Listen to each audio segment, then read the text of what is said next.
The tension between the Indonesian National Armed Forces, TNI, and the Corruption Eradication Commission, KPK, occurred during the investigation into alleged bribery within the National Search and Rescue Agency Basarnas. The bribe involved the Chief Marshal Basarnas Marshal Henry Alfiondi. Henry Alfiondi is suspected of receiving bribes of up to Rp. 88.3 billion related to the procurement of goods and services at Basarnas. The alleged bribery case of Henry was disclosed to the public after the KPK caught his staff, Lieutenant Col. Adem. Afri Budi Kayanto on Tuesday, the 25th of July 2023, afternoon. Who received money from a businessman who won the tender for the procurement of a disaster victim detection device receiving Rp. 999.7 million. One day after the chief, Basarnas, whose background is a general in the Air Force, AU, became a suspect, the TNI expressed objections. The Central Military Police Commander said the Corruption Eradication Commission, KPK, had no right to name active soldiers as suspects.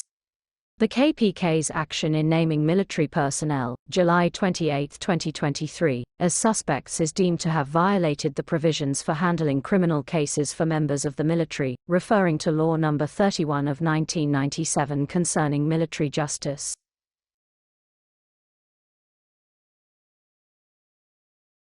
After holding a press conference, the TNI generals visited the KPK building.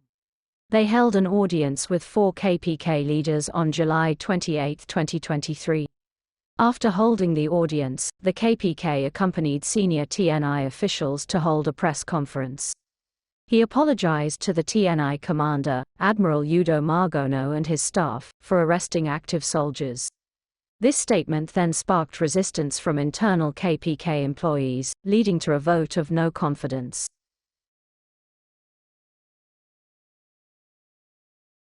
The TNI finally officially announced the head Basarnas and his men as suspects Monday, the 31st of July 2023. The 2 officers in the TNI were immediately detained.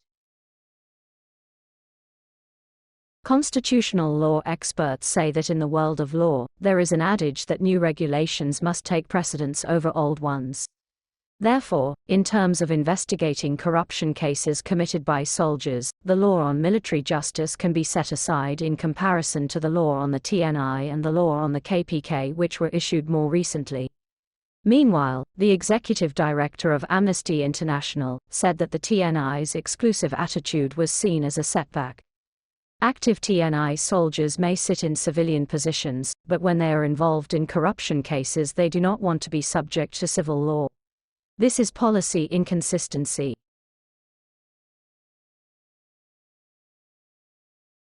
In the end, the law on military justice has always been a loophole so that active soldiers who commit criminal acts in their capacity as civilian officials are brought to military justice and are immune to general justice.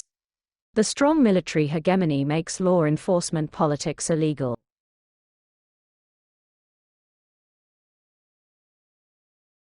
President Joko Widodo held a meeting with the chief executive of the Special Administrative Region of Hong Kong, John Lee, and representatives from 30 large companies in the region. The meeting was held at the Presidential Palace, Jakarta, on Tuesday, the 25th of July 2023. There were 3 things that the president conveyed in the meeting. 1. Regarding investment opportunities in Indonesia in the construction of a new capital city. 2. President Jokowi discussed the trade value between Indonesia and Hong Kong, which is currently quite large. The president requested that the 2 countries remain committed to providing facilities and reducing trade barriers. 3. Protection of Indonesian citizens in Hong Kong. As is known, currently the number of Indonesian citizens living in Hong Kong has reached 140,000 people. About 90% of this number are migrant workers.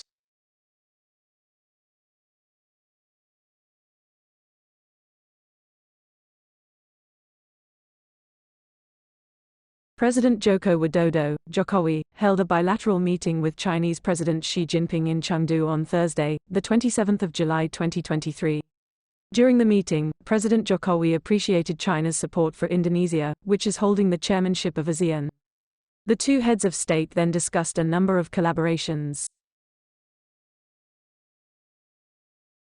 The cooperation discussed includes strengthening trade, investment, health cooperation, development of the archipelago's capital city, IKN, to research and technology cooperation. For the IKN development project, Jokowi hopes that China can continue to be a strategic partner. Then, the head of state appreciated the completion of the import protocol for a number of products between Indonesia and China. Jokowi emphasized that the two countries should continue to push for protocol updates and an increase in the swallow's nest import quota, as well as finalizing the import protocol for Indonesian marine products. Meanwhile, for cooperation in the health sector, President Jokowi welcomed the finalization of the action plan for implementing health cooperation between Indonesia and China.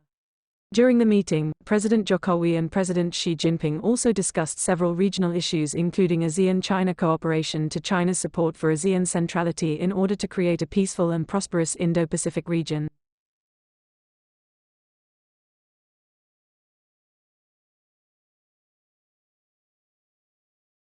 President Joko Widodo and Mrs. Iriana Joko Widodo continued a series of activities starting from a meeting with a number of Chinese businesspeople on Friday morning, the 28th of July 2023. In the afternoon, the President and Mrs. Iriana attended a luncheon hosted by President Xi Jinping and Madam Peng Liyuan.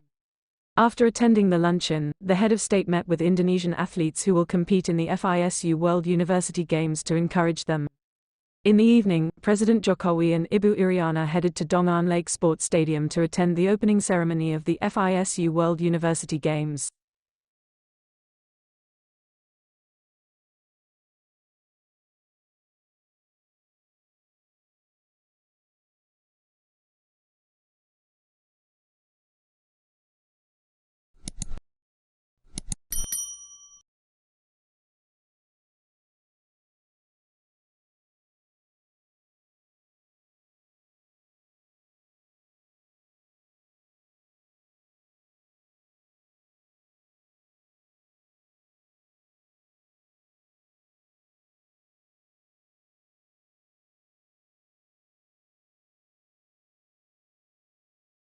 President Joko Widodo inaugurated the Ciliwung connection located in East Jakarta on Monday, the 31st of July 2023.